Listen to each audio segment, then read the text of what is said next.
Welcome to the Vinny Rock Podcast. What's more than this? I did it my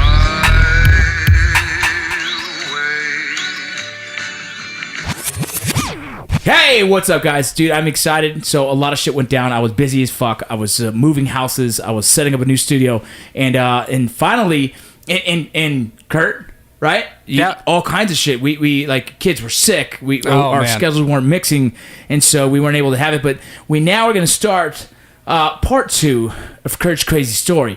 But before that, let me get to the sponsors real quick. You guys already know. Freaking Willie Pete's chocolates. Willie Pete is making his chocolates out of his own house from a garden he has done himself with his own bare hands. The guy's amazing. He has I think right now it's somewhere around 8 different kinds. Have you tried any of those yet? Not yet. I should have brought some. Dude, I have some at the other house. We're still moving in between houses. It's freaking awesome. Do you like spicy now? Oh, love it. Do you really? Oh, yeah. Oh, dude, I'm going to get you some. Actually, I'll tell him to send you some. Seriously. All right, So I'm he down. all kinds of different levels of hot, from jalapenos to freaking... He has the Moab, which is a Reaper pepper. Oh, God. Yeah, crazy. But the dude's awesome. The food's... the chocolate's amazing. Willie Pete's Chocolate. Don't forget to check them out. I got a new sponsor, Dog Tag Decals. Dog Tag Decals. Check them out on Instagram. It's dog_tag_decals. You guys can check out their website. It's dogtagdecals.com. They do decals. Obviously, they're fucking awesome. Go check them out. And again, don't forget Combat Flags. Combat_flags. Those dudes right here, actually, they got me a flag. I got to freaking put it up in this new house. And I haven't. I almost gave it to my neighbor. My neighbor has a flag that's all chewed up and torn up, and he has it hanging. And I'm, Oh, okay. And I felt like saying, "Hey, dude, that's bad etiquette, right? Just go buy a new flag." Yeah, I step almost, up your game. Right. So I almost gave him my own flag, and I'm like, "No, I'm not gonna get rid of my fucking combat flag. This fucking thing's dope." So hopefully, if that guy doesn't do something soon, I might have to go buy him a flag and put it on his doorstep to get him to fucking fix that shit. But as you are, you guys know all the other sponsors, man. Lead Singers Whiskey especially is the biggest one. And besides that, we're just going to jump to the show.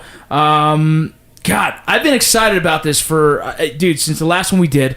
Once it uploaded, once I finally pushed it on social media, people started hearing it and the comments came in.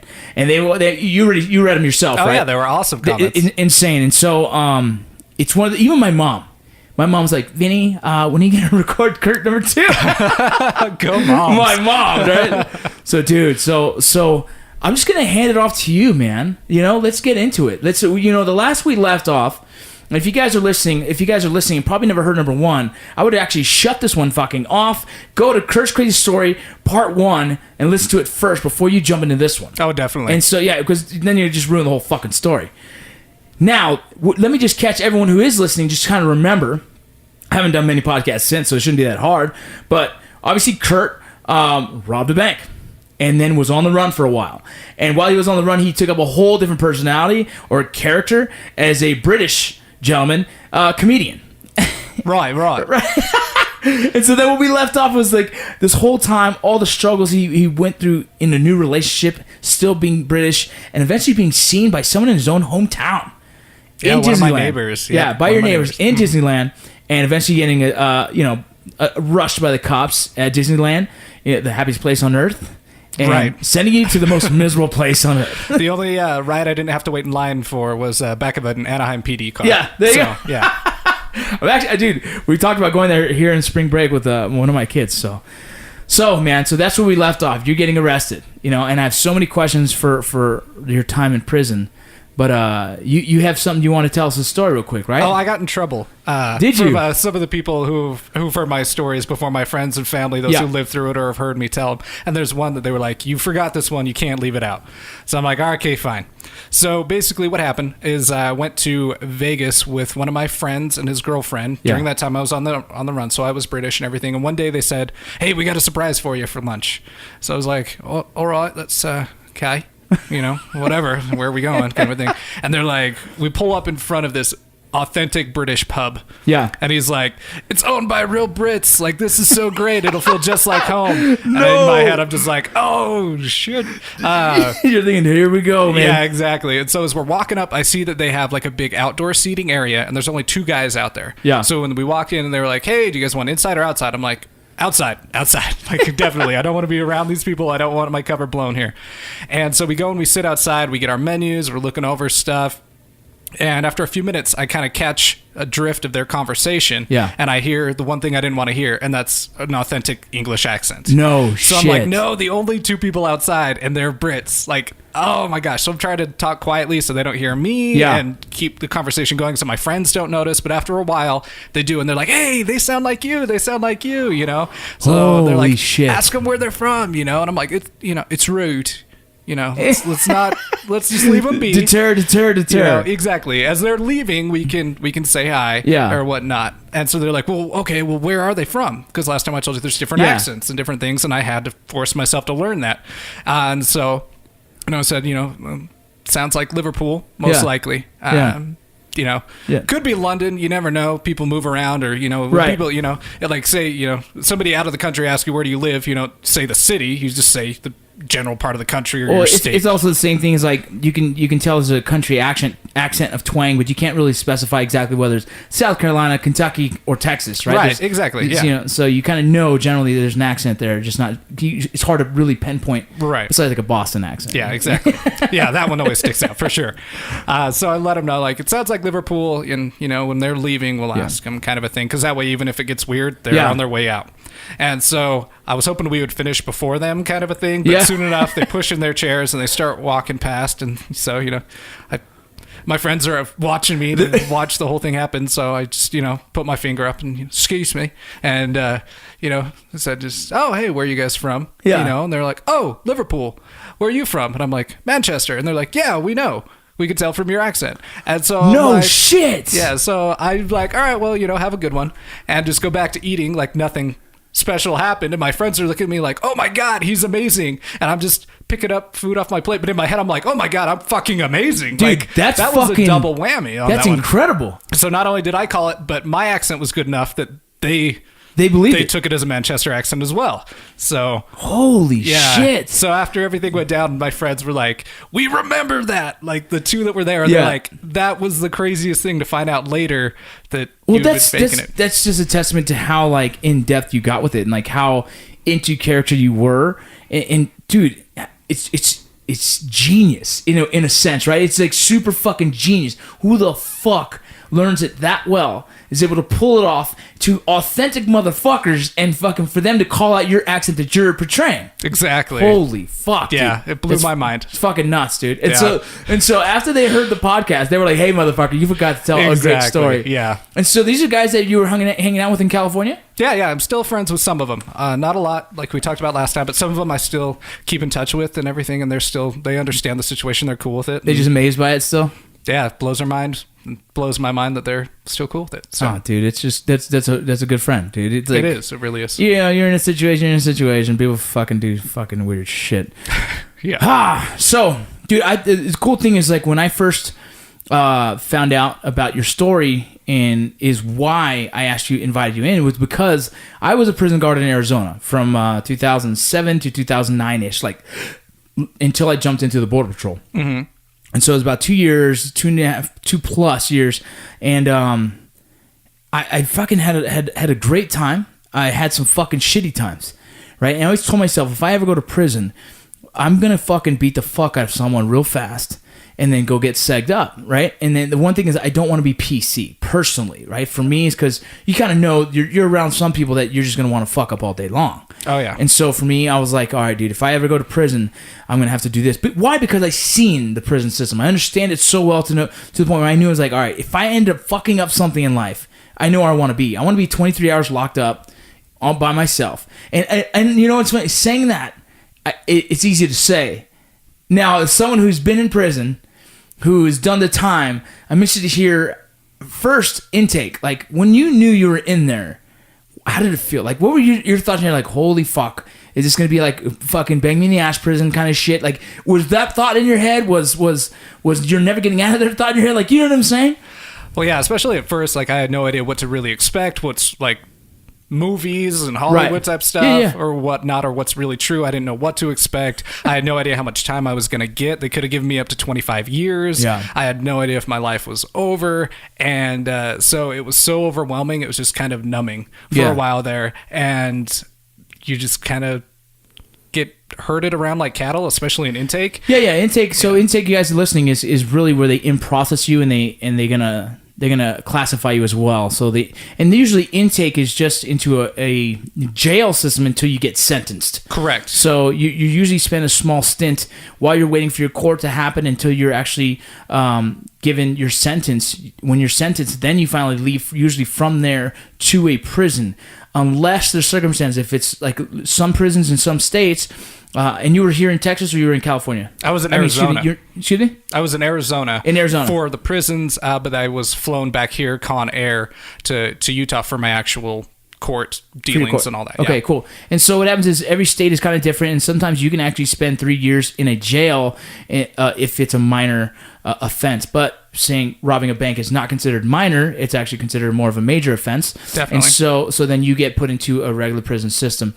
And so how long... Well, first, intake, I mean, that's just the scariest thing ever, because intake has guys that just come off the street that are fucking heroin addicts, drug addicts, fucking gang members, whatever the case. You're all put in one fucking big-ass mass room, and they start doing the strip searching, they start doing all the in-processing, where they're putting your name in, your info, your contacts, all the things like that, doing the full strip search. I'm talking squat, cough, everything you can think of. Oh yeah, they're not letting anything in that jail if they can't let it. So weapons, drugs, anything. They'll search you high and low. And if you guys are like... Lord Fox is not a very scary looking guy. He's what, 5'8"? I wish. I'm only 5'6", red hair, 5'6", red hair, freckles, right? Yeah, like I'm thin not intimidating. frame. So like you're the guy. It's to me in prison would be the easy target. You're the guy that's easy to fuck with. I was really nervous about that. Yeah. Going in, you know. Yeah, of course I would be too. I mean, shit. Even my guy, my says I'm still nervous about it, right? Because you don't want to be the fucking asshole in the room, right? Like, Exactly. If you can't pinpoint who the asshole in the room is, it's probably you. Yeah, I like that. I like that one. So your in processing goes well, and you go to the jail. How long and how much time did you spend in a jail before sentencing? I was in the jail for almost a year. It took a long time to go through sentencing. And all the different fun steps that come along with all the court dealings and whatnot. So I was in there for almost a year, and I didn't know originally the difference between the jail and the prison, where the prison is the long term. Sentenced, yeah. Yeah, exactly, and all that. So I learned that relatively quickly. Yeah. So did you attach to someone? Like, in that jail system, it was in Arizona. So why was it in Arizona, my question? The jail was here in Utah. The prison was in Arizona because Utah doesn't have a federal prison. Yep, I got you. I know exactly that. Okay, so you did the jail time here in Utah. And did you, and I'm assuming, just because I don't know, the demographics in the prisons here are probably going to be whites and a lot of Tongan, Samoan, what's the other, Polis, right? Right. So that's pretty much the majority of the races that are going to be in prison mostly? Yeah, a lot of Hispanic as well. A lot of Hispanic as well, okay. But that was the main three different things. The main three, right? Yeah. And then, so in that, is it the kind of jail, because some jails have segregation, some don't. And when I say segregation, some jails is the race thing. Like, whites have to stick with whites and freaking blacks have to stick with blacks. And then some jails don't have that. It just kind of depends. It's very different everywhere you go. Was it like that in this jail? All I ever saw was things always being racial. In the jail, in the prison, it's not that it's racist, it's just that it's easy to look at a person and know, all right, you're with these people. Yeah, kind of a thing. You have to kind of herd with your own kind, or else it can stem a lot of criticisms. It can stem attention, unwanted attention. Right, And so that's something that you just kind of conform to the space that you're in, right? It's part of the survival. Right, unfortunately so, but definitely. Yeah, so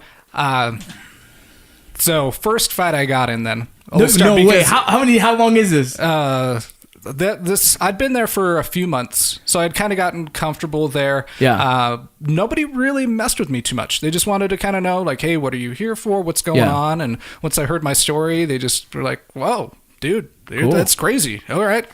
Cool then. Well, if you need anything, let me know. Kind of and some of the older guys kind of took you under the wing a little bit, kind of showing you the ropes, or guys, you're like, whoever your first cellie was kind of doing it? Yeah, that kind of a thing. I just got to know people slowly, and it's such a different crowd. It is. Than what I've always been used to.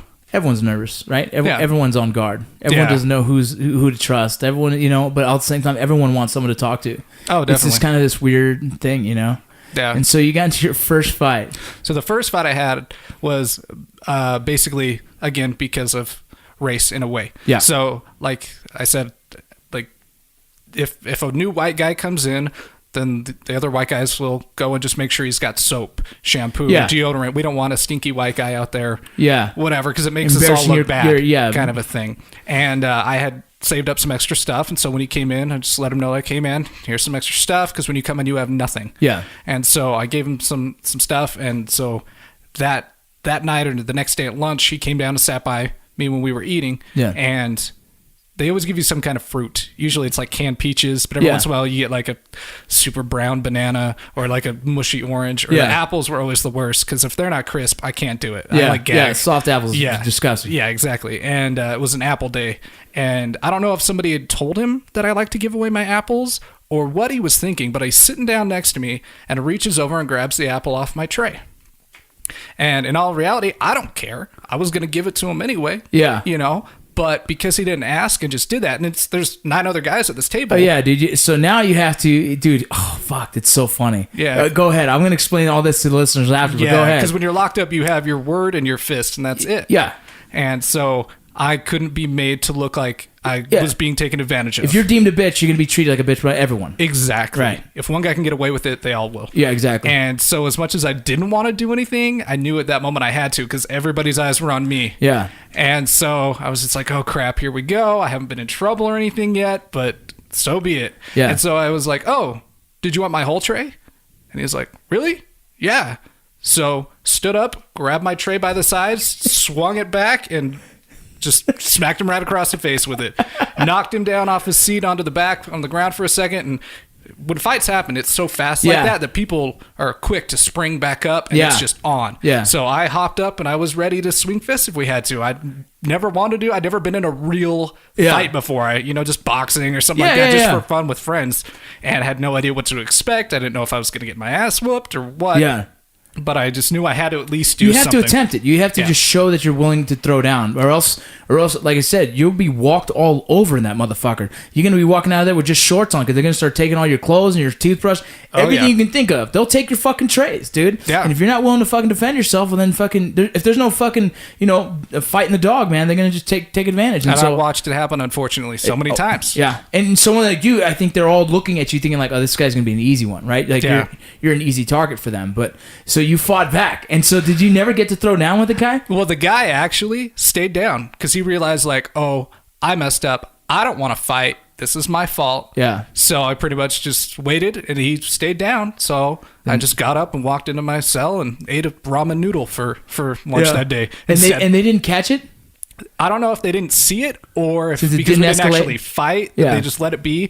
But I also got to be on pretty good terms with a lot of the guards there, because like I said, I was there for almost a year, and my family came to visit, so some of them got to know my family and things like that. So they always left me alone whenever anything like that happened, because I never got anything too crazy. you obviously they knew you're just a good character, right? And you're just actually just playing the game that's in there. And unfortunately, you have to, And so whether you like it or not, that's part of the game. You know, and so damn, dude. After that, when you're eating your soup, were you sitting there like, "Fuck yeah, man"? No, I was still terrified, to be honest. Like in my head, like the adrenaline's still going, and I'm like, "Oh man, now is he going to try and get back at me when I go take a shower or something?" Like, but he came and talked to me after and apologized, made sure we were good, and I said, "Yeah, it's all good." And He never said why he did it? He never said. He just wanted to make sure like we were cool. Because I let him know, like, if you ask, anytime you ask, I'll give it to you, because I don't like the apples, man. Yeah. I don't like it. So you can have them. Yeah, you gotta can't show just, the respect. Yeah, first. you can't undermine me in front of everyone like that. Like, this just doesn't happen. Yeah. I think you guys listening understand, like, that's the culture of the prison systems, right? And the jail systems is you have to, it's survival, man. You have to protect yourself, and sometimes you will be tested. And so in that aspect, you did exactly what you needed to do, Curt, which is friggin' awesome. Dude, and it's crazy because I've seen this throughout the prison when I worked there, man. I've seen the fights. I've seen people taking trays. What do they call it? Extortion. It's pretty much extorting people for their store. Oh, their canteen. For their commissary. Yeah. Oh yeah. Crazy, man. So you spend a year in jail. I mean, at any point were you nervous that was there any other fights? You said it was your first fight. Here we go. I mean, nothing ever that was big. Nothing big. Yeah, nothing that was big. Dude, when I was in the prison, we had a huge riot, man, and it was the Mexican nationals versus the natives, and the natives is the actual Indians that are out there in Arizona. So, Arizona has a lot of. When you went to the prison, did you end up running into a lot of natives? Oh, a lot of natives. Yeah, there's a lot in Arizona, and same with Utah. A lot of them get shipped down to Arizona. Yeah, and so when I was working out there, it was a huge fight, man. And I'm talking like crazy stabbings, and it was blood everywhere. People got their ass whooped. It was crazy. We ended up having to lock down for 6 months. The whole facility was on lockdown on bologna sandwiches, dude. And so after that, we did a full search of the whole facility, found all the knives we possibly could, and then we opened it back up again. But I mean, just goes to show you like how a race focused drama can turn from something so small into something extremely big. Oh, yeah, that's one thing that was terrifying for me once I got to prison, because it might not have anything to do with me, whatever happened that sparked that, but I'm expected you to step up to and do be your a part part of it. Yeah, and so that's the thing that scared me the most when I got to prison, because of my crime, I originally went to a medium high and then was there for about a year, got my, reduced. Yeah, I got it knocked down to a medium lows where I got to spend the rest of my time. And Which is good. Yeah, that was so nice. Medium high, I'm talking, you're in there with murders. You're in there with violent crimes. Yeah. Violent crimes, and you weren't PC, you were general pop. I was general pop, yeah. Yeah, which is, so PC is your protective custody. Usually the people that are going to be in protective custody are not the kind of people that you really want to be around in prison. You have your child molesters, you have your rapists, you have your, God, man, there's so many things in that. But then you also have law enforcement officers. You have gang dropouts. So law enforcement officers, they get in prison, they go to prison stuff, and known law enforcement officers, they go to PC. Gang dropouts, if you're in a big gang, say the Bloods, the Crips, whatever the case, and you decide to leave from that gang, you say, hey, I'm a dropout. Well, then they put you in PC, because normally if you're in one of these big gangs and you drop out, well, then there's a hit on you, right? Like you potentially get killed, because it's it's blood Exactly. and blood out, right? Yeah, And if you're not with them, you're against them. Right, exactly. And usually they call them snitches. They all turn snitch, and Right. so all those type of people are going to be in PC, and you have no choice. If you're a gang dropout, you have no choice. Your cellie still might be a pedophile, and it's just part of like, hey, you want to get PC'd, you want to be protective custody, well, then that's the kind of lifestyle you're going to live for the rest of the time being in prison.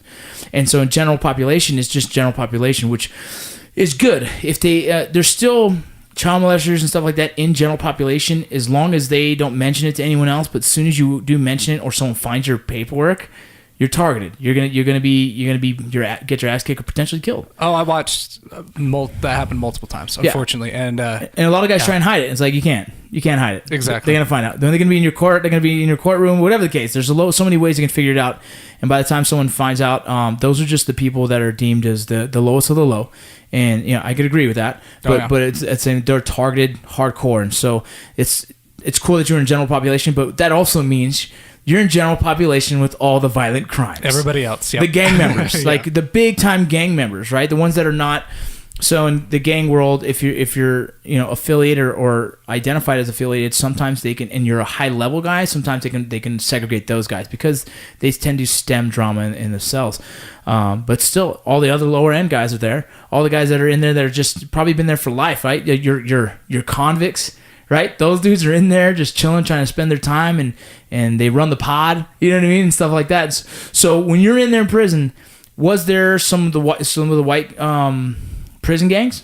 Oh yeah, they're all in there, right? I mean, you got your Aryan brothers, you got whatever the case. Every state is kind of different. I know in Arizona they do have AB and all that, because that's where I worked in prison. So that's what I'm saying. So I know a lot of the gangs that were in the Arizona system are the ones that you probably ran into, man. And it's such a crazy thing. I'm just thinking about it right now. I was telling my wife about this. Like, there was a kid in the prison system that him and his brother, they were celled together, and they stuck to themselves. They were the only white guys in this freaking pod. So they stayed together, they ate together, they worked out together. And actually, I used to bullshit with everyone in there. Like, I'm the CO that, like, hey, you do your job, I'm doing mine. You fuck up, I'm gonna do my job. Like, straight up. But at the same time, I'm not scared of any other motherfucker in there. I could have been one of these motherfuckers in there. And it's so it's like they had that mutual respect for me. If I had to do my job, I'd do my job. If you wanted a fucking good day, don't fuck up when I'm here, right? Do it in this shift before me or after me. Well, while I'm here, just shut the fuck up and do your job, right? Yep, exactly. And you know those guys, right? Oh, yeah, and definitely. those guys are like, hey, he's cool. Just do the right thing. Because you fuck up, then it's like, then we have to work. And it's like, I don't mind working, but it's like, you don't like that when I have to step in, Yeah. And so these guys were cool and I was bullshitting with them. And the reason why they were in fucking prison, which I fucking felt bad for, dude, was a fucking bar fight. The bar fight turned into an assault, he almost killed the dude by knocking him out, by like fucking beating his ass. Wow. Yeah, and he said, dude, I didn't even start the fight. I had to fucking defend myself, but how violent it was, and then everyone around me was saying that I was fucking drunk, and this and that, and it turned into now all of a sudden he freaking, I think it was assault and battery, whatever the hell, but then it turned into attempted murder, like all this crazy shit from a fight, like a regular fucking bar fight. And his brother was there too, so his brother got into it with him, so they both kind of were getting charged with this, and so his brother's trying to fucking up his charge to stay in there with his brother, and they kept fucking just causing more shit. So what they had tacked on for 2 years turned into almost 7 fucking years, dude. Oh, wow. And I felt fucking bad, dude. I'm like, fuck, man, that's just a street. Dude, I got into a fucking fight one time in the military that I fucking devastated somebody. Like, I beat the fucking piss out of the dude. And I was like, all right, I might be going to prison for this one. Never did. But it's like so easy for a street fight to turn that bad where you're just protecting yourself and out of fear and you're just hitting someone one too many times, whatever the fucking case. And so it just trips me out, man. Like, we were able to have a good conversation, and I was just like, I felt bad for these fucking dudes. Like, crazy. Sometimes the system is a fickle thing. You know what I mean? Like, it's I see it's serving its purpose, and then sometimes it's just like, fuck, if you don't have a good lawyer, you're fucked. You know what I mean? Yeah, unfortunately. Right. And you had a good lawyer. I did. I had a great lawyer. Yeah. Crazy, man. So you're in the prison system. Tell me some stuff, man. Tell me about how it was. I mean, did you have to see anyone get fucking raped? Was that something that was common in people's heads, like scared about? That's always the first Right, question always, that people want right. to ask me.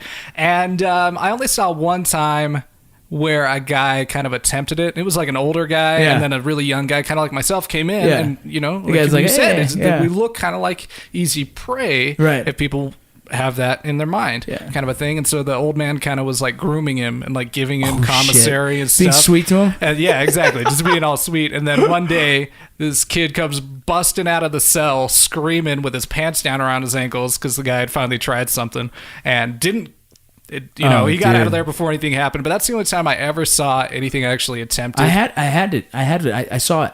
I Did saw you? One. Yeah. Wow. Yeah. So I'm doing my fucking my door to doors, and I was working night shift at the time, and you hear a guy like you hear him getting fucked, right? You hear him man. getting. My mom's listening right now, so let me tone it down a little. You hear the guy being raped, right? You heard the moans, and you're like, oh shit. But the guy had his face like pinned into the mattress, so the guy couldn't really make a noise. Yeah. And so as I looked, I was like, hey, and I hit the freaking door, and the dude looked at me. He's a big Indian dude, bro. He looked at me, and he just went faster and finished, dude. Oh, wow. And I was like, holy smokes. Called the captain, when we fucking put that guy in seg. We had to do, dude. So in Arizona, if you don't know this, there's only one rape hospital where they do this whole rape kit testing. Oh, okay. And that's in Scottsdale. So I'm all the way in Florence, and we had to drive, dude. It was like a 45-minute awkward ride with this dude in the van, knowing wow. why he's going to and I'm just like, holy smokes! Like, how the hell did that go down? But the dude was a big Indian dude, man, and he freaking I don't know, man, probably just beat the hell out of the dude enough to make him do it. I don't know. But it doesn't happen often. It doesn't happen, like, most of the time. If there is something that's going down, it's consensual. You know what I mean? Yeah, that's what I always tell. There's plenty of other people there who are lonely enough or already have those preferences and use that as their hustle. Right. You know? That's exactly. Yeah. There's a lot of that. You know, there's plenty of guys in there that are transgenders or you know, whatever. And so it is what it is. But yeah, dude, was unfortunate enough to see someone get down with that, and I felt really bad for the dude. It was a long drive, dude. Yeah, I bet. God, I can't man. imagine. Crazy, man. Prison's interesting, man. So do you think that, like, you know, like, now that you're out and everything, do you think there was stuff in prison that's changed you, that made you, say, better at survival, or is there things that were good about it for you personally? Like, and I say that in the weirdest way, right? Like, fucking prison ain't good for nobody, right? Oh, yeah. But in a life the lifestyle that you had before, I would say there was probably not a lot of life experiences that would have ever put you in an environment like that. You know, growing up in Utah, it's a pretty safe general area. And so where I grew up in LA was like, I was always scared of getting a drive-by shot, right? Like, I was scared of like walking at night and getting shot with a drive-by. And so I feel like I built a lot of these survival techniques from that, you know, and not even that, just knowing what colors to wear, what streets to wear, and you know, willingness to fight if I had to, same kind of concepts. But those are things you're learning in prison that I just grew up knowing. And it's like, do you feel like it was like, man, as much as it sucked, there was a lot I took from that helps me today? Oh, definitely. I mean, it was a definite shock because, like you said, I mean, Utah is a lot more mellow. We have our crime and stuff, but it's a lot more mellow. So that was stuff I wasn't used to, and being around those kind of people and stuff. So it was a real switch up for me. So I had to get used to things really quick, really fast. Yeah. And so I've seen some of the guys do some crazy ingenuitive shit, like ingenuity in prison, like time you have, and so they have nothing to do but think of how to make a speaker for their fucking Walkman. Oh yeah, you know what I mean? Like, yeah. Bake a cake for someone's birthday, right? Oh yeah. Use the cookies and smash them up, or Pruno, dude. Did you ever drink prison juice? A couple of times. Yeah, I learned to make wine then, and then when I got out, I actually learned to make it better and for real. But yeah, I mean, yeah, you have so much time on your hands and not enough activities to keep your mind busy, so you have to force yourself, hopefully, to become better. Some people stew in it and become angry and get worse, or become content with that life and become institutionalized. And that when they get out, they're like, well, I don't have somebody making my food for me or telling me what to do right now, and don't know what to do with themselves. One of my really close buddies, he's institutionalized, and I try and believe he's not, but he spends more time in prison than he has out. You know what I mean? See it. And it sucks because it's like, the hard thing about the system is that he has to do probation in the same city that he got in trouble, but all the people that he got in trouble with are in all the still same running city. around. Yeah. And so he ends up getting caught right back in that same web, dude. And it's hard to watch, but at the same time, I think there's a lot of comfort in knowing I don't have to work hard in prison because I have my 3 hots. You know what I mean? I have a cot and medical's provided. You know, and it's sad, but it is a way of life for him. But he got into the gang side of things. And so he has a name for himself in prison, right? And he has protection in prison, and he's kind of a big deal in prison. So all that stuff, it kind of feeds that mentality that fuck it, right? You know what I mean? And it's hard to watch, dude, because it was one of my closest friends as a kid, and anytime he gets out, I try and go visit him and everything, and it doesn't take much for it's like almost like a 6 month. They say recidivism, is that the word of it? It's the word that comes from the cycle of inmates that get in prison, and within about 6 months they all end up going right back to prison. Right. We just called it the revolving door. Right. Exactly. And believe it's what they call recidivism. Yeah, I think that sounds right. Yeah, and it's just this wild thing about it. You know what I mean? And the difference between you and most was that you don't have a lifestyle of crime. It was just a one mistake, one hit wonder. One hit wonder. Yeah, exactly. Exactly. And I saw it a lot too, whether it was jail or prison. People would be like, I'm getting out. I'm so excited. I'm going to do good. I'm going to go live here. I'm going to work here. Yeah. And then within a matter of months, I'd say 6 months is really good. It's very accurate. I've been in the prison. And I've seen guys leave and then 6 months later come right back. Dude. Yeah. 6 months is about right. My own uncle. So I've had one uncle that was in and out of prison for many, many years. I had my grandfather was in prison a few times.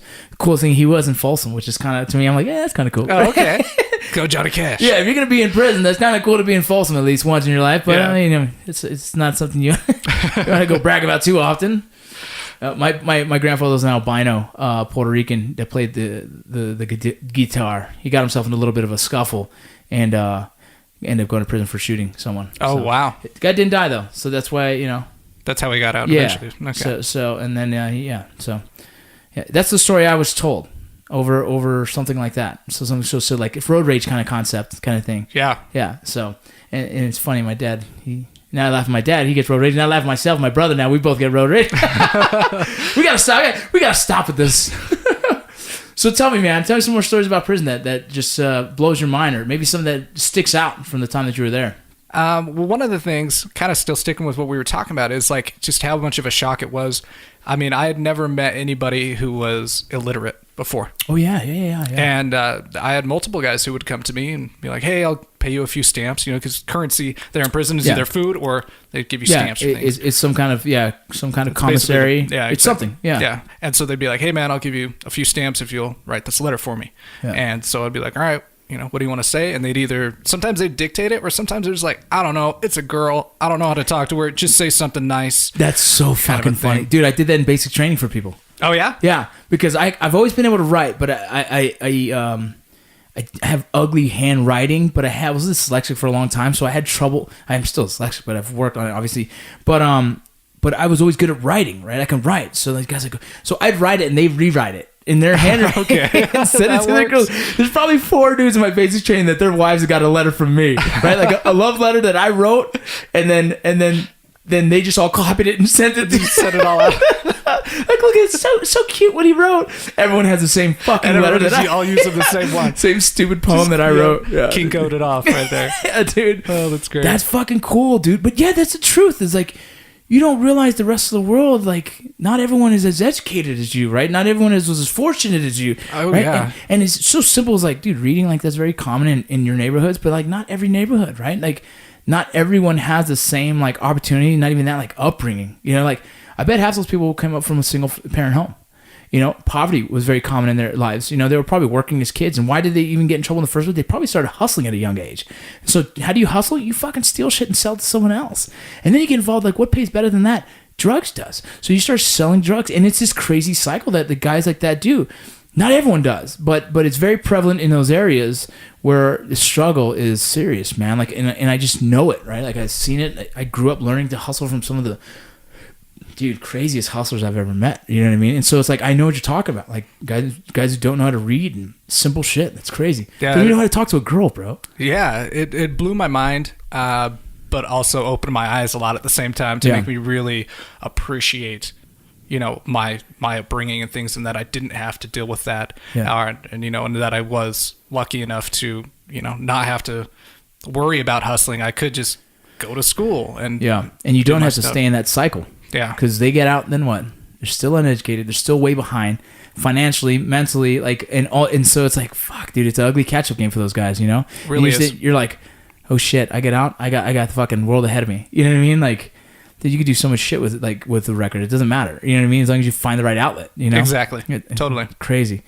Dude, anything else, dude? Any guys in prison that you remember that just stood out? Like, you don't even have to mention their names, but like, just dudes that were just a friend. Oh, do you ever write any of the guys that are in prison still? Oh, man. I mean, you spend a lot of time together. Yeah. And even though you try to talk to your family when you can, and I mean, there's some stuff you can't talk about over the phone or whatnot because they record it all. It's all recorded. Everything. And so, you might just be trying to tell them a story about what happened, but if the COs hear it, they go, oh, crap, this might happen. Now you got more time in your case. Yeah, whether it's you or getting somebody else in trouble and you're snitching them out on accident kind of a thing. Yeah. So there's not many people you can really talk to, or even if you tell them the stories, they don't really understand what it's like to be there day in and day out and be around the same people. And so the friends that you make in there, you have a very different bond. I kind of think in a way it might kind of be a little bit like the military because you never know when you're going to get in a fight. In my head, so it's fucking crazy you say that, dude, because I remember the conversation with my buddy.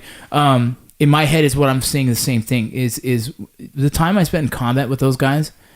There's nothing that changes that, right? There's nothing. I said, like, those guys I'm more close with in an intimate level than I am with anyone else in my life, because you live this life of like survival. You know, you have to count on that motherfucker to survive and to get you back home, right? And so it's this kind of this almost a very similar mindset. And I saying that now, I remember a conversation. My buddy got right when I was filming Range 15. My buddy got out of prison. He was like 16 years in, and so he got out, and I went and picked him up, and I said, "Let's go have a beer." And the crazy thing about this kid is like he shouldn't be hanging out with me now from what he's in prison, involved in prison. He's white descent, but he also me and him grew up together since we were fucking 4, right? Played baseball all the way through high school and everything. And so we are best friends, whether now he sees it or not, but he doesn't treat me as if like he would in prison. Me and him wouldn't talk, right? I'm a Hispanic guy, he's a white guy, and he associates with his crew, and I would have to associate with my side. But outside of that, we're boys, and we went to a bar to have drinks, and I didn't let him drink too much because I knew it's going to probably be the first time he's really had a beer or whatever. Yeah. But he has like swastikas on his head and all this stuff, right? For me, I don't even see it, dude, because I'm like, this is freaking my dude, right? And we were talking, man, and really cool conversation. He goes, my mom wrote me letters telling me about, what you did in the military. And he goes, I feel like we fucking live similar lives, but like different, I'm like, what do you mean? And he was saying, he goes, he goes, man, I'm fucking fighting to survive in this motherfucker. And he goes, and you're doing the same, right? And he goes, and it's two lives, but we're so parallel. And I was amazed, like his thought process on that. I was like, dude, you're fucking right. It sounds very similar. And you're saying that now too. It almost kind of it co-signs on his statement with that, man. Yeah, a lot of differences, but like you said, it kind of runs parallel for that mindset of those who are around you. You know, they've got to have your back, and you've got to have theirs, and you depend on each other, and you never know when something's going to go off and blow up. Yeah, and so you're going to need him. Yeah, exactly. And so I do have one friend that I do still talk to. I met some really cool guys. A lot of them are really cool and stuff, but they've either gone back in or I've just lost track of them or whatnot. But I have one good buddy of mine that was the closest friend I ever had in there. And cool. Even though, you know, he made his mistakes too, but we both were able to see through that and just go and... You still communicate? I mean, that's it's not often, awesome. but like, we're still friends on Facebook, kind of a thing. Just check on them here and there. Yeah, we just keep up with each other and say, hey, from time to time, happy birthday, and just make sure we're both doing good and doing what we're supposed to. Yeah, that's military buddies. I have a couple military buddies that, guys who get out, you know, sometimes they go dark, right? Meaning like they just kind of fall off the map. You don't even know what the fuck happens to them. So there's guys that are real important to me that it's hard to keep track of some of these guys. You know, they almost act like they're inmates, right? They just kind of disappear. And you're like, what are you doing, man? And so my son, not my youngest son, but my second to youngest son, his middle name is Dominic, and it's named after one of my military friends. Oh, wow. Yeah, and that guy, I've lost contact with it, and randomly out of nowhere, I'll get a fucking email saying, is this Ox? Like, we used to call me Ox. I'm like, yeah. Is this Dom? He goes, yeah. I was like, you good? He goes, yeah. I'm like, all right. And that's it. Dude, like, it'll be 2 years. All of a sudden, you get another email just checking on me, dude. And just, who knows what the fuck he's doing, right? But at least I know, like, all right, he's able to email me. He's not doing so bad, right? Yeah, exactly. But it's funny that camaraderie is just such a trip. That guy was always there for me, so it's just the same mentality, man. Wild, dude. So we're coming up in 40 minutes. I know there was a lot of things you wanted to answer. Do you want to answer any of this stuff, or is there some more prison stuff you want to talk about? Like, you tell me, man, because I could talk about prison all day long. This is what I fucking love it. Yeah, it's crazy. All the different stories. I mean, like, talking about your riot, I got to see a riot once. Yeah. And we were locked down for a few months. And it was just crazy to see not only the violence going on around you between inmates during the riot itself, but then when those COs bust in and they've got their tase shields, they've got like so I used to do that. I was on the SORT team. Yeah. I was on a special operations response team. It's funny, man, because as much as I was one of the new guys, I got in there, and within 6 months I got on the team. I was the new guy. And but I also had a lot of experience with the military. I just got back from Afghanistan. We had a small riot in a room. Like they flooded their rooms. They blocked all their doors. They fucking wouldn't come out to eat. They're just doing all this dumb shit. So eventually we got the go ahead to go in on them. And so I went into a gang pod. I don't know if in Arizona they had gang pods. I'm not sure. What prison system were you in? Were you in? I was at the federal system. Okay, so there's gang pods in where I was at, and I was with CCA, which is a Corrections Corporation. Oh, yeah, Corrections Corporation of America, which is a private prison. And I went in, and I was the first guy in there, and I'm snatching motherfuckers and throwing them out the room. You know, like snatching them up, cuffing them, and throwing them out the room. And I just kept doing this. And people were like, dude, you were fucking crazy in there, right? Well, I didn't feel threatened. They didn't have a gun. You know what I mean? They want to fight me, I'll fight back. I have my guys behind me that all have all their fucking tools. And so we're fucking them up, and they used to call us like Ninja Turtles, dude. But it's wild, dude. It's wild. Some of those guys want to put up a fight, and it's crazy. I've talked about I got my ass kicked pretty good one day in a prison, and then I gave it back to the guy, but it took me a minute to realize, like, holy shit, this guy's fucking me up. He had a sock, and he was hitting me with filled with shit, and he was hitting me with it. Oh, yeah. So it was just this crazy thing, but yeah, dude, so you see it, right? You saw the COs come in there and start fucking pop people with gas and everything? Oh, yeah, and the gas finally settled. And then they sent like a couple of the like orderly guys to come in and clean it up. And the idiots brought brooms, man. So it just kicked it all right back up again. And so we're in our cell just choking, trying to put our sheets under the door and whatnot. So, I mean, that was something that was crazy and that was really eye-opening as well. I mean, yeah, it's just it forces you to grow up in a lot of ways, learning all the different stuff. And then on top of that, you've got all that time. So like I was saying, hopefully people use that to better themselves. And that's all I could really think of to try and do is like realize like, I don't want to be here. I don't want to live like this. Treated like that. What do I do so I never, ever come back here again? Yeah, it's one of those things, man, where like you sit there and be like, who the fuck has to live like this? Like in real life, you'll never be sitting there in a room trying to block the fucking door so you don't get fucking tear gassed. Do you know what I mean? Right. Like, what a fucking crazy, but what a crazy experience as well. You're thinking like, all right, I only have to deal with this once to ever fucking never want to do this again. Exactly. And now it's funny because my wife loves like Orange is the New Black or Locked Yes. Up or something. So we're watching that. And she's like, is that accurate? Is that accurate? Yeah. So I'm like, that's not even close. That would never happen. Or that, yep, that's dead on. Yeah. I'm pretty sure I might have, taken a leak in that toilet. Yeah. It looks exactly like everyone I ever sat on. Kind of a thing in there. Yeah. And so it's crazy. But she gets a lot of like entertainment out of it and kicks out of it. Well, it's the same, like my wife was like, I would love to go like walk into a prison one day and just walk in. I was like, dude, I'll see if they'll let us do a walkthrough. You know what I mean? Like, I know some of the prison guards out here, maybe they'll let us do a walkthrough and she can check it out. But like, you go to a good one, you're gonna get scared out of your fucking mind, dude. Totally. You go to a seg unit with fucking all the fucking the high valued people. You're gonna be like, that'll scare the fuck out of you because those guys can get your fucking address like that. How? I don't know. They just do it, right? Yeah, the medium high that I was at in Arizona actually had one of the I think it's Sammy the Bull. I think he was in the PC area, so he was totally locked down. He wasn't around us at all. But it was crazy to know like that building right there. Yeah, there's a guy who's really done some shit. Yeah, there was another guy at the same time that you were in. So you were in what years was it? 2009 to 2012, end of 2012, beginning of 2013, something like that. So right in 2009, like early 2009, there was a guy named Angel Garcia. And Angel Garcia was a Nuestra Familia, which is the northern border version of the Mexican Mafia. Right. So it's the northern border Mexican Mafia. Northern Border Mafia. I don't even know how to explain that, but that's what it is, right? And so they have a lot of power.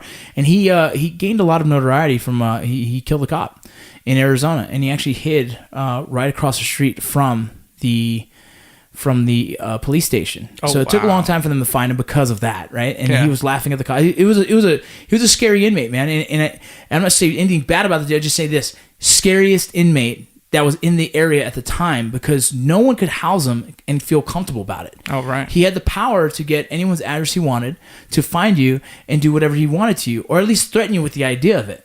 And that's scary for a CO to come to work. And it's obviously if you were a dick to him, if you there were COs that there were COs that were we used to call them kickstarters, right? They're the guys that go in there and fucking piss everyone off. Right. You know what I mean? Saw plenty of those. Yeah, so they go in there and they just piss everyone off. I'm not sure if it's an ego thing. I'm not sure what it is, or if they're just scared and they're nervous and it's an insecurity thing, right? Right. But then there's the COs that are just doing their job and they do it right. Most of the time, those guys don't get fucked with.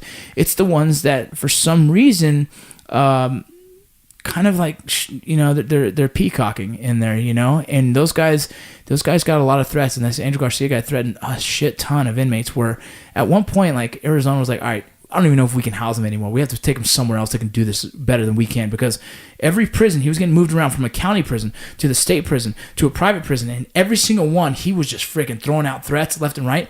And I'm talking to the point where, like, this guy is fully segged up 23 hours a day and somehow still being able to get, here's your address, fuck with me again, see what happens, right? And you're like, oh, no, I'm good. Like, I would, if someone threatened my family at a prison system, like, I would be like, man, I'd rather not work there, right? Like, this doesn't, I don't see the justification in that. It would suck to feel that way. And especially if you're just doing your job. Now, I can't tell you what some of these COs were doing, or the corrections officer were doing to him, whether they were fucking with him, whether they were talking shit to him, whatever the case. I don't think that's a corrections officer's job to do, right? I think your job is to fucking just maintain the facility and never to fucking talk shit or treat anyone different. It's just like, dude, that's not your job. Just fucking go in there and do your job. You know what I mean? Like, don't do anything more. Don't do anything less. Do your fucking job. And so when guys sometimes step outside of that, they cause a lot of drama for themselves and other inmates. You know what I mean? And that's the scariest. I mean, other corrections officers. And so that's a crazy thing about the job on my end of it. Yeah. You know what I mean? On being the correction side of it. Wild as fuck, dude. Oh, I bet. Crazy. Would you ever do that job? Obviously you can't. Obviously I couldn't. I don't know. I saw, like, especially a lot of the older COs. Yeah. Either they would have to have, like, a jovial attitude and be super nice. Yeah. And, the kind of thing like, I'm just here to get my paycheck. Yeah. Or you would see them where it just ragged on them. Because even though they're not incarcerated, they're still spending 8, 10, 12 hours a day locked up in this bleak circumstance surrounded by criminals. Yeah. So they almost get the same pull on them that the inmates do. I mean, they still get to go home at night to see their families or whatever, but it's not a happy place to be. It's a very negative environment, dude. It was starting to wear on me pretty well because I was getting frustrated. So I was getting used a lot for a lot of the cell extractions, a lot of the issues because I was a younger guy, I was in shape, and I was just good at my job. At the same time, it's like, you get targeted by everyone too. Like, oh fuck, here comes Vargas. Fucking calm down. He's gonna fucking get it, because they knew I was also a sort dude, right? So Right. I always wore this bracelet. You know, as a KA bracelet I used to wear. And so when I do these sort missions and we're all suited up, you can't really tell we're all suited up, but you can see this bracelet, and a lot of them pinpointed it like, hey, that was you, Vargas. I saw you do that shit, and I was like, I'm just doing my job, bro. You do yours, I do mine. Yeah. And so there's this kind of this. There's a mutual respect in some fashion there, and it's hard to explain it. Like, there is a mutual respect, but at the same time, if they have to fucking, you know, if they have to impose their will because they're not happy about a certain situation, they do it. You know, and they also know what potentially comes with that is the repercussion of me showing up in that motherfucker with a muzzle blast, right? You know what I mean? Yeah. And so it's this crazy thing, dude. In I loved it, and at the same time, I hated it. Like, now, since I've been away from it for so long, I miss it. Like, I've told my wife, like, if all this shit goes to shit, if acting goes to shit, if everything I'm doing fucking I can't pay the bills, I'm going to do corrections. She's like, why? I was like, I don't know. For some reason I miss it, right? Like, I fucking miss it. But That adrenaline, I guess, right? Exactly. So. But the crazy thing is like, you sit there, and after a year, 2 years, and you're hearing this door slam behind you, and you're like, holy fuck, I'm in here with them.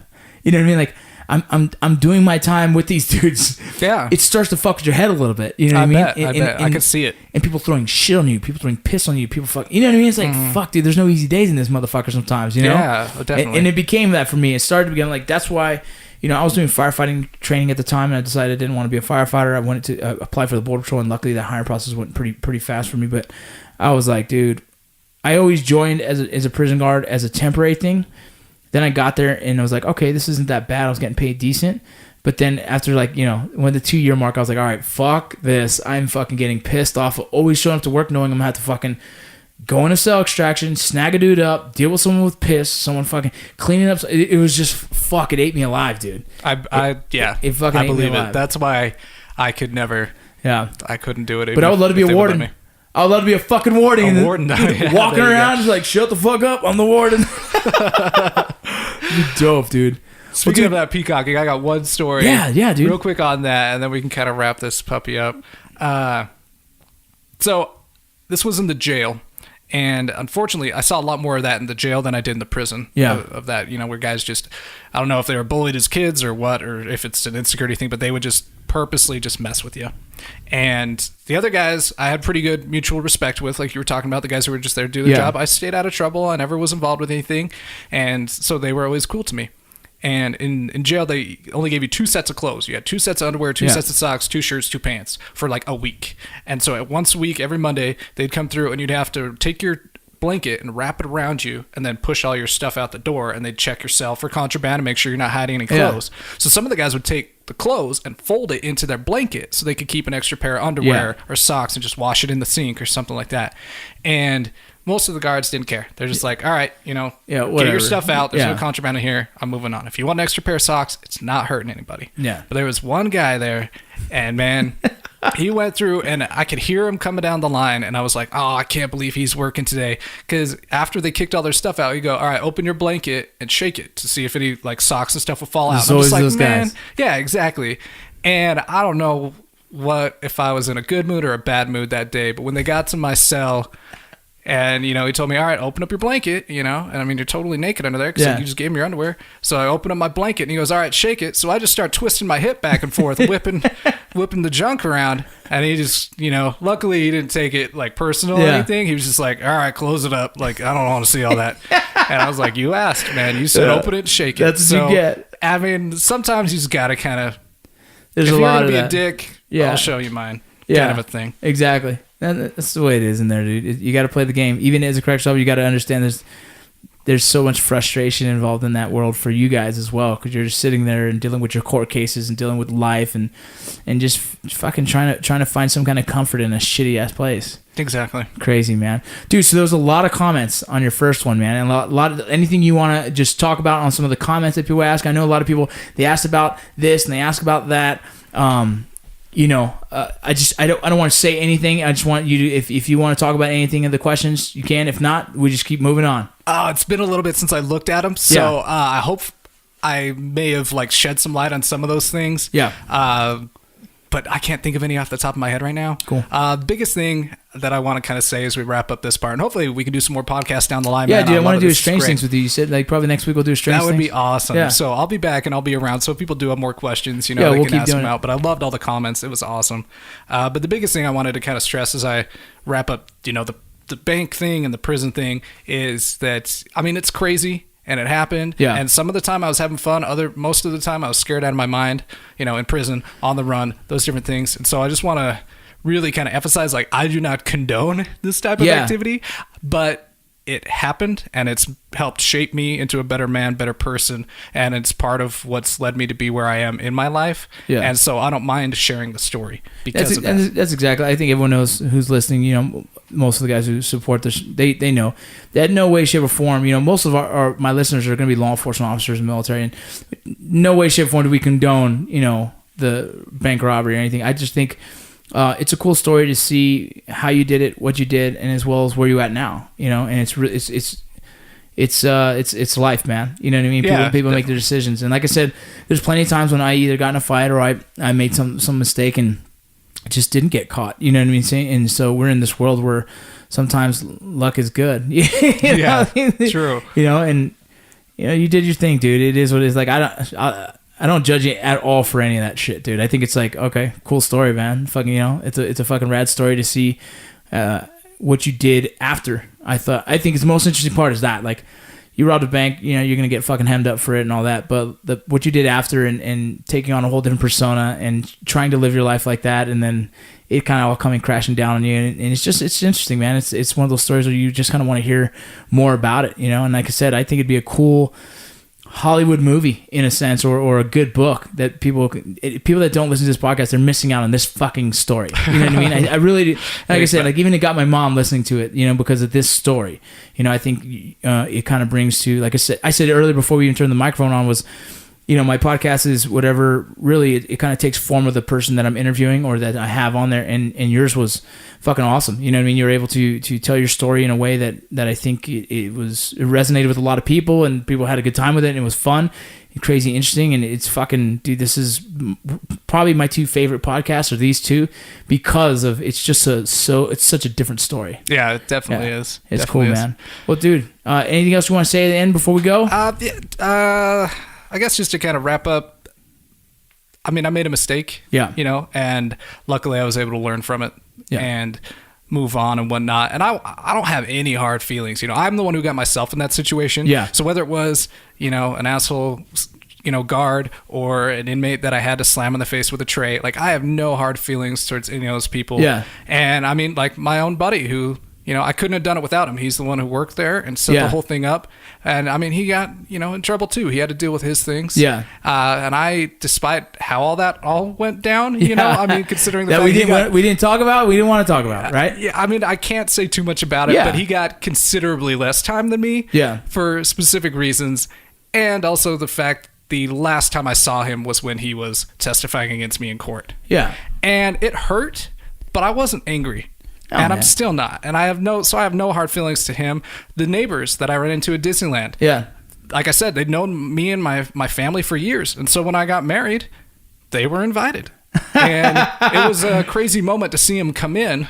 And I walked over and they kind of tensed up. I bet they were like, kind of how nervous. is this going to like, go? oh, I wasn't crap. even sure if they were going to show up. But I went up to him and I went up to the wife. Yeah. And I gave her a big hug. And I said, thank you. Because if you didn't make that call that day, Yeah, I would not be standing here getting married to this woman today. Yeah, you wouldn't have a normal life. Yeah. Yeah. So I thanked him, and That's huge. That's a huge deal right there, man.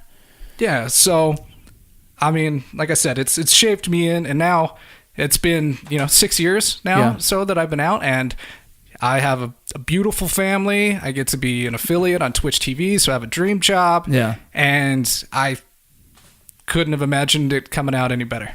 That's fucking awesome, dude. And you want to give a shout out to your account as well? Yeah, so you can find me on Twitch TV. So it's twitch.tv/lordfoxxglobal, LORDFOXXGLOBL. There you go. Check it out. So I also tag him in the post on my Instagram, so you can hit up his Instagram, and from his Instagram, there's a link to his as well. Yeah. So makes it all easier. Hey, man, I appreciate you coming. We're I done appreciate here. being here. Hope you guys enjoyed it.